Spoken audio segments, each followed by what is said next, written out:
Venus de toute l'Europe, des métallurgistes ont manifesté mercredi à Bruxelles, espérant interpeller la Commission européenne sur la crise industrielle qui traverse le vieux continent. Tous dénoncent l'absence de vision industrielle forte et craignent pour leurs emplois menacés, selon eux, par la transition verte. Ils exigent une nouvelle politique industrielle de l'Union européenne qui comprenne davantage de garanties pour eux et leurs familles. Parmi leurs doléances, des formations et des reconversions plus efficaces.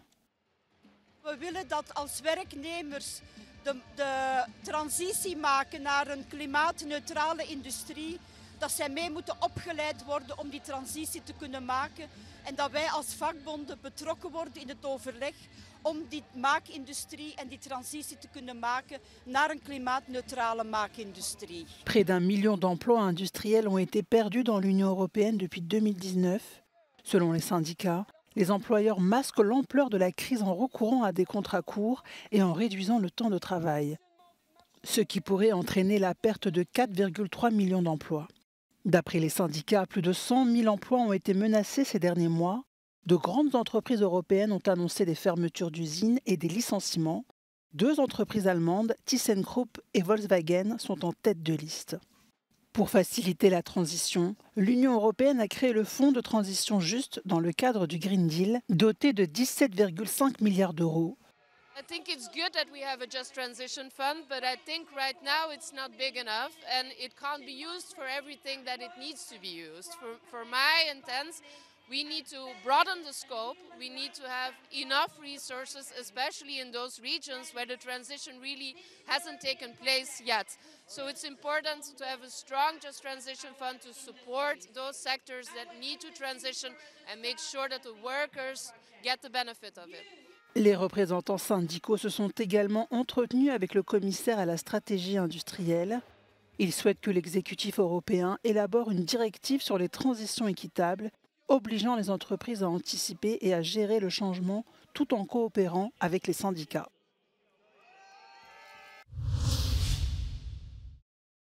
La Cour de justice de l'Union européenne rejette la demande de remboursement de 320 millions d'euros de fonds européens à la Pologne. En 2021, Varsovie s'est vue infliger une amende d'1 million d'euros par jour après que la Commission européenne a poursuivi le gouvernement polonais de droite, dirigé par le parti Droit et Justice, au sujet de réformes judiciaires jugées contraires à la législation européenne. Le tribunal de l'UE a statué en faveur de la Commission et a ordonné à la Pologne de suspendre la loi contestée. Varsovie ayant refusé, les juges ont prononcé une amende à son encontre. Cette amende avait été réduite de moitié après que la Pologne a apporté des modifications, mais comme elle n'a pas payé, l'UE a retenu des fonds pour récupérer cet argent. La Commission dispose d'un mécanisme de compensation qu'elle peut utiliser lorsqu'un État membre refuse de payer les amendes imposées par la Cour de justice de l'Union européenne en cas d'infraction à la législation.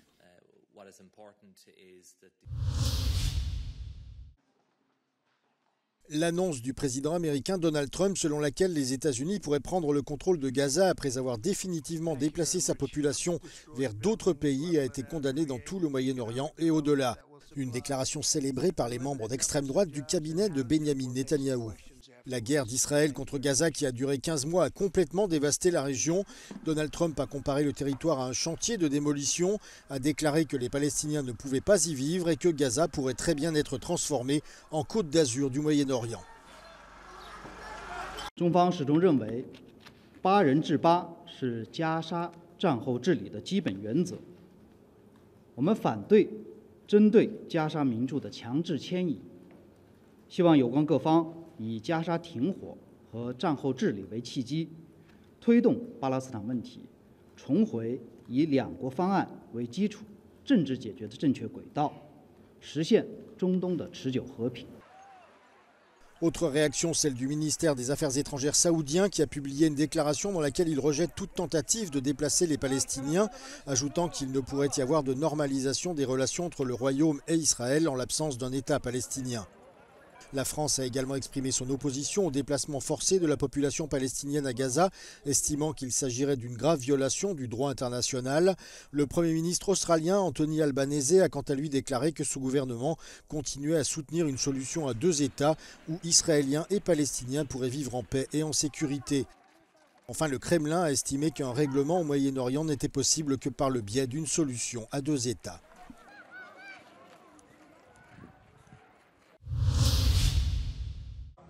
Les États-Unis poursuivent leur opération massive d'expulsion de sans-papiers. Durant sa campagne, le président américain s'était engagé à mener une vaste offensive contre les migrants clandestins. Un premier groupe de personnes déportées sont de retour dans leur pays natal, Haïti. Parmi eux, Mario Montes. Cela faisait 1 an qu'il vivait aux États-Unis. Mon nom c'est Mario Montes. Qui j'ai monté à Haïti, et l'immigration, le travail. Les fini, ils disent comme ça. Si je parce que le nouveau président, ce conseil de papier faut nous remplir encore. Ce qu'on y a mal dans l'office, les mauvais, on est mettre minutes même, ils disent comme ça que y a vraiment dans le pays. Entre-temps, le Salvador a proposé d'accueillir des criminels clandestins, mais également des criminels américains, y compris des personnes dangereuses dans sa méga-prison. Selon les autorités, cette dernière peut héberger jusqu'à 40 000 détenus. Les organisations de défense des droits de l'homme contestent ce chiffre. Le secrétaire d'État américain Mario Rubio qualifie cet accord de sans précédent et d'extraordinaire en matière de migration dans le monde. Mardi également, le premier vol militaire américain affrétant des migrants expulsés des États-Unis vers Guantanamo Bay a atterri à Cuba. Depuis le retour à la Maison-Blanche de Donald Trump le 20 janvier dernier, quelques 7300 personnes de diverses nationalités ont été expulsées du pays.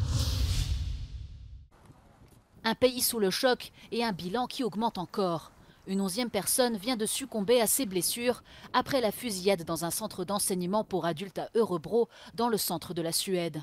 Au lendemain du drame, des dizaines de personnes sont venues rendre hommage aux victimes sur le lieu de l'attaque. Des bougies ont été allumées et des fleurs déposées, tandis que des hélicoptères de la police survolaient cette zone fortement surveillée. Certains avaient cours non loin de là au moment de la fusillade. Des dizaines d'élèves et leurs enseignants se sont barricadés dans les salles de classe en attendant d'être progressivement évacués. And when they took us out from the classroom, when I passed the entrance to the school, I looked down and there was blood everywhere. And then I looked to the right, inside the school, it was blood everywhere on the floor. It was crazy.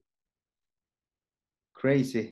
L'identification des victimes est toujours en cours. Les forces de l'ordre ont déclaré que le tireur présumé figurait parmi les morts. Les motivations du tueur et les circonstances du massacre restent encore floues, mais le motif idéologique a été exclu. Le chef de l'Agence internationale de l'énergie atomique a annoncé qu'il se rendrait à Moscou dans les prochains jours pour discuter des attaques persistantes de la Russie contre les infrastructures énergétiques de l'Ukraine qui menacent selon lui la sécurité nucléaire. We are very clear, you know. I have from the very beginning of this war insisted and managed to keep a very open channel of communication with, of course, with Kyiv and with Moscow. I've met President Putin several times, Minister Lavrov, and the CEO of Rosatom, people from the military. Une annonce qui intervient après une visite de Raphaël Grossi à la sous-station électrique de Kiev ce mardi, au cours de laquelle il a pu constater les dégâts causés aux principales installations du réseau électrique du pays par les frappes russes. Le chef de l'Agence internationale de l'énergie atomique affirme que ces dommages constituent une menace pour la sécurité en perturbant les procédures de refroidissement vitales dans les centrales nucléaires. Il a également rappelé les situations critiques atteintes à plusieurs reprises à Zaporijia. La plus grande centrale nucléaire d'Europe, actuellement sous occupation russe, a été ciblée par des tirs des deux camps depuis le début de la guerre en 2022. Bien que ces 6 réacteurs soient à l'arrêt depuis des mois, les installations ont toujours besoin d'électricité et de personnel pour faire fonctionner les systèmes de refroidissement essentiels et d'autres dispositifs de sécurité. Pour la première fois depuis le début de l'invasion russe, le président ukrainien Volodymyr Zelensky a déclaré ce mardi soir qu'il était prêt à des pourparlers directs avec son homologue russe Vladimir Poutine si c'est la seule façon de parvenir à la paix. La déclaration du président ukrainien intervient à un moment où les sentiments dans le pays sont partagés. L'échelle des pertes causées par 3 années d'une guerre dévastatrice pèse plus que jamais sur la population et selon les sondages, plus de la moitié des Ukrainiens aspirent à un cessez-le-feu négocié. Les militaires, de leur côté, se méfient des intentions de la Russie, si tant est que Moscou accepte les pourparlers. Rappelant que les cessez-le-feu précédents conclus pour contenir la Russie à l'est de l'Ukraine il y a 10 ans avaient été violés, ils appellent à la plus grande prudence à la table des négociations. Beaucoup au sein de l'armée ukrainienne craignent qu'un nouvel accord de cessez-le-feu ne ferait que permettre aux troupes russes de reprendre de l'élan pour attaquer à nouveau avec une force renouvelée. Valérie Goria, dans l'est de l'Ukraine, pour Euronews. On en sait un peu plus concernant les séismes qui se produisent depuis plusieurs jours près de l'île grecque de Santorin. Le maire de la ville s'est voulu rassurant car selon les scientifiques, les volcans toujours en activité près de Santorin ne sont pas la cause de ce phénomène.